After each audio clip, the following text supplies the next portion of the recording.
찬미 예수님, 한 주일 동안 잘 지내셨죠? 올해는 가경자 최영학 토마스 사제를 본받는 교구 공동체 해입니다. 그러니까 올해 우리 교구의 주제 중심에는 최영업 신부님이 계세요. 그리고 올해가 탄생 200주년입니다. 최영업 신부님의 서간을 읽고 신부님의 발자취를 순례하면서 신부님을 알아가는 한 해가 되었으면 좋겠습니다. 여러분들 신부님 서간 성실히 읽어주시고요. 저는 종종 강론을 통해서 제가 묵상한 것을 여러분들과 나누도록 하겠습니다. 그리고 시간 될 때 성지순례 안내서를 따라서 성지순례도 하시기 바랍니다. 원하시는 분들은 사무실에 안내 책자가 준비되어 있어요. 상대를 안다는 것은 우선 지식으로, 그러니까 머리로 아는 것을 의미합니다. 하지만 더 깊게는 안다는 것은 사랑한다는 것을 의미해요. 그러니까 사랑하게 되면 그 상대를 가장 잘 아는 겁니다. 올해 최영호 신부님의 해를 맞이해서 우리는 신부님의 서간을 통해서 그리고 순례를 통해서 신부님의 마음에 더 다가가도록 하고 그 결과로 최영호 신부님을 더 존경하고 사랑하는 해가 되었으면 합니다. 서간을 읽다 보면 분명히 우리는 신부님의 마음에 다가갈 수 있을 거예요. 신부님이 느꼈을 막중한 책임감, 박해에서 오는 불안함과 두려움, 신자들에 대한 애정과 사목에 대한 열정, 신부님의 신앙과 하느님에 대한 사랑, 우리는 이런 것을 느낄 수 있을 겁니다. 그래서 최영업 신부님의 손을 만져보고 얼굴을 만져보고 눈을 마주치는 한 해가 되었으면 좋겠습니다. 최영업 신부님 하면 뭐가 떠올라요, 여러분들? 초상화 그린 근엄한 얼굴, 그리고 동상. 최영업 신부님의 인격이 떠오르는 게 아니라 초상화와 동상이 떠올라. 사실 저도 그래요.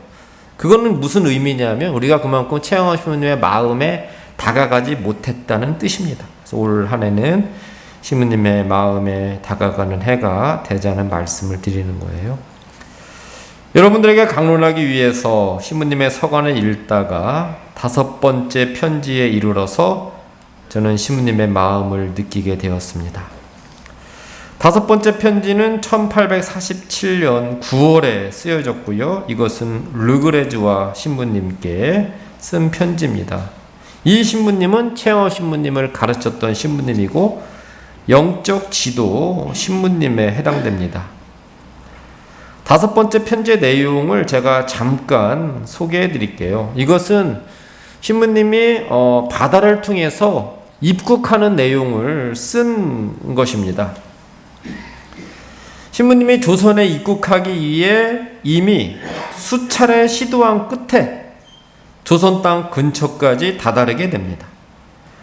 조선에 속한 섬이 보이고 육지로 들어가는 포구가 보여서 거기까지 갔는데 심한 돌풍을 만나 육지를 밟지 못하고 섬에 표류하게 돼요. 배도 부서졌습니다. 이 섬이 고군산군도, 현재의 전북 군산에 해당되는 섬입니다. 이 섬들 중에 현재의 신시도가 신부님께서 표류한 섬으로 추정이 됩니다. 바로 이때 있었던 일과 신부님의 심정을 스승인 르그레즈와 신부님께 편지를 씁니다. 편지를 읽어보면 신부님이 느꼈던 조마조마한 것들, 아슬아슬한 상황들, 애절한 마음들, 그리고 허탈함과 슬픔을 느낄 수 있습니다. 저의 마음을 움직인 부분을 여러분들에게 읽어드립니다. 우리가 조선 해안에 이렇게 오랫동안 머물러 있었는데도 조선 신자는 한 명도 나타나지 않았습니다. 저는 혹시나 신자들에게 대해 무슨 소식이라도 좀 알아내고 싶어서 날마다 탐문하며 기웃거렸습니다. 저의 동포들을 보기도 하고 그들의 말을 듣기도 하니 크게 위로가 되었습니다. 이윽고 제가 그들과 담화할 기회가 생겼을 때에는 이루 말할 수 없이 기뻤습니다. 저녁이 되면 혹시 신자의 거룩배가 우리에게로 오지나 않을까 하여 사방을 두루 살피면서 기대도 하고 기도도 하느라고 애가 바짝바짝 탔습니다. 저는 그 조선 사람들에게 종교에 대해 조심스럽게 물어보았습니다. 저는 혹시 저의 본색이 탄로날까봐 조선말을 하지 않고 손바닥에 한자를 써가면서 대화하였습니다. 그들 중 한 사람이 저에게 가까이 와서 예수와 마리아를 아느냐고 물었습니다. 알고 말고요. 당신도 압니까? 하고 제가 그에게 대답하는 동시에 조급하게 물었습니다. 그는 그렇다고 시인하면서 우리 둘레에 있는 외교인들에게 들킬까봐 조심스러워 이내 대화를 중단했습니다. 저는 몰래 기회를 엿보아 남들에게 들키지 않게 한문을 써가면서 당신 가족이 전부 신자입니까? 혹시 거룻배가 있습니까? 하고 물었습니다. 그는 가족 모두가 신자이고 배가 출발하기 전날 신자의 작은 배 한 척이 이리로 올 것이라고 기뜸해 주었습니다. 그러니까 이 신자는 신부님을 조선에 입국시키기 위해서 그 백군들과 함께 몰래 섞여져 들어온 신자였죠. 그래서 이제 며칠 지나면 신부님을 배에 모시고 가려고 그런 작전으로 온 것이었습니다. 그래서 저는 더 큰 희망과 조바심을 가득히 안고 신자들을 기다리기 시작했으나 끝끝내 아무도 나타나지 않았습니다. 밤에는 조선 거룻배들이 사방에 횃불을 켜고 경비했으며 낮에는 아무도 우리에게 접근하지 못하도록 금지되어 있었습니다. 경비가 너무 삼엄해서 신부님을 모시기로 오기로 한 배가 못 온 겁니다. 저는 고군산군도에 남아있기를 원하여 함장에게 여러 번 청하였으나 함장은 저의 뜻에 결코 동의하지 않았습니다. 이 배는 이제 무역을 위한 배이기도 하고 또 어떤 정치적인 입장을 전달하기 위한 그런 배이기도 한 거예요. 그러니까 그 배에 신부님이 사정을 이야기하고 일종의 빌려 탄 겁니다. 그러니까 그 함장의 뜻을 따를 수밖에 없는 상황이었죠. 저는 서원까지 하면서 간절히 소망하여 마다하지 않았고 또 천신만고 끝에 가까스로 여기까지 왔는데 이제 손 안에까지 들어온 우리 포교지를 어이없이 다시 버리고 부득이 상해로 되돌아오지 않을 수 없게 되었으므로 저도 모르게 눈물이 줄줄 흘렀습니다. 그러니까 코앞에서 포기하고 다시 중국으로 돌아간 겁니다. 그 심정이 어떨지 신부님은 눈물이 줄줄 흘렸다라는 표현을 사용하고 계시죠. 이것이 신부님의 네 번째 귀국 시도였습니다. 그리고 1849년 2년 후에 12월에 7번 만에 귀국에 성공을 해요. 그리고 신부님이 유학을 떠난 지 13년 만에 귀국을 하신 겁니다. 그 전에 1846년 9월은 병호박해가 있었고요.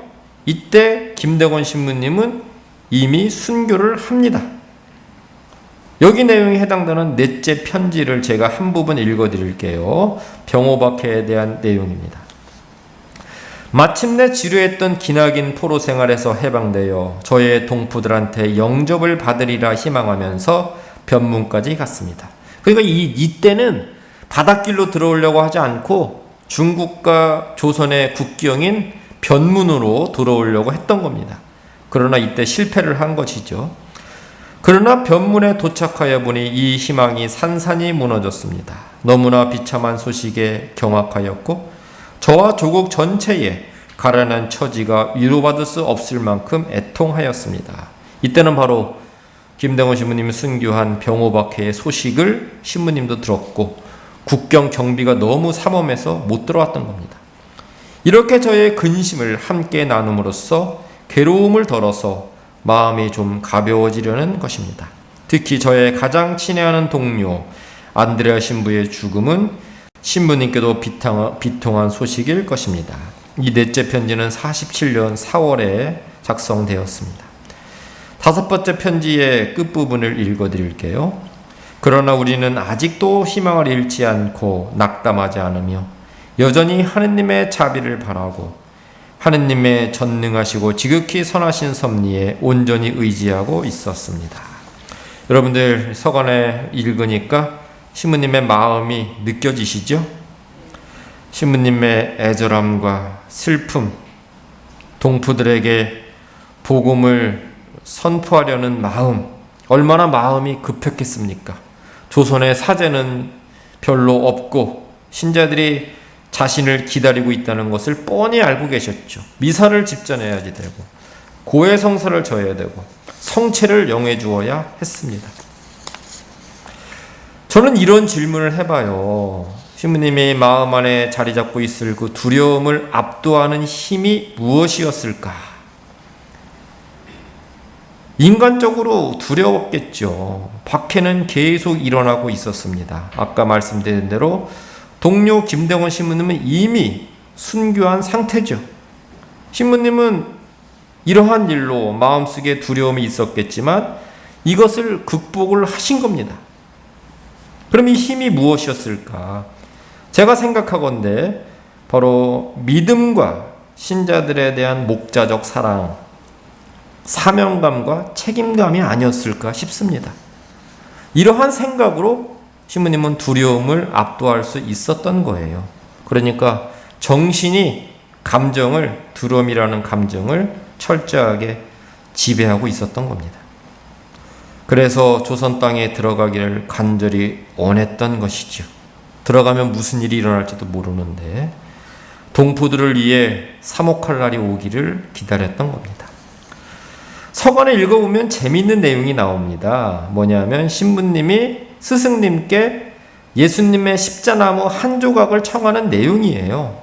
이 십자나무가 뭐냐면 헬레나 성녀가 300년대에 예수님이 못 박혀 돌아가신 십자나무를 발견을 합니다.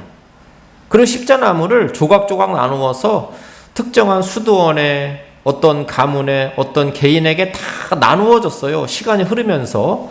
그래서 그 당시에도 예수님의 그 십자나무 조각을 가지고 있던 사람들이 있었던 거예요. 신부님은 그거를 달라고 했던 거예요. 그거를. 그래서 이상했어요. 아니 신부님이 진귀한 성물을 원하고 계신가? 좀 철없이 느껴졌습니다. 솔직한 얘기로. 신부님이 이 당시 나이가 30살이 안 됐을 거거든요. 나는 올해가 48인가 그런데 나보다 한참 어렸지. 이 양반이 철없이 이런 걸 달라고 그랬나? 그렇게 생각했는데 편지를 쭉 읽다 보니까 그게 아니었습니다.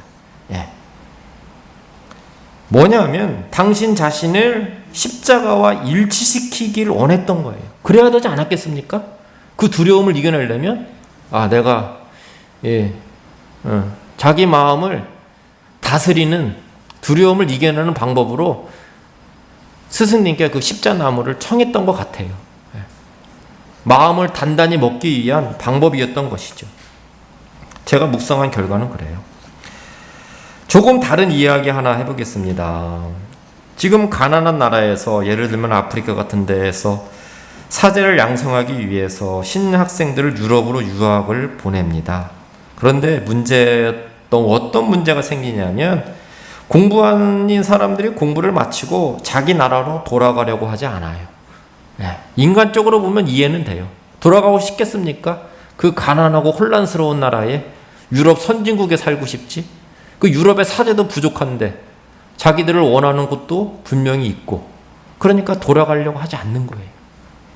지금 이것이 현실입니다. 이렇게 비교해 보면 신부님의 마음이 얼마나 단단한 각오를 하셨는지 알 수 있는 것이죠. 오늘 우리는 최영호 신부님의 마음 한켠을 조금 들여다보았습니다. 손끝을 만져보았고 신부님의 눈빛을 조금 보았습니다. 그래서 저는 서간을 읽으면서 신부님의 손끝을 만져보고 또 눈빛을 보았다는 느낌을 받아서 기뻤습니다. 그래서 앞으로 여러분과 함께 계속 이런 작업을 해 나갈 거예요. 그래서 여러분들도 함께 서간을 읽어보시고 나름대로 묵상했으면 좋겠습니다. 아멘.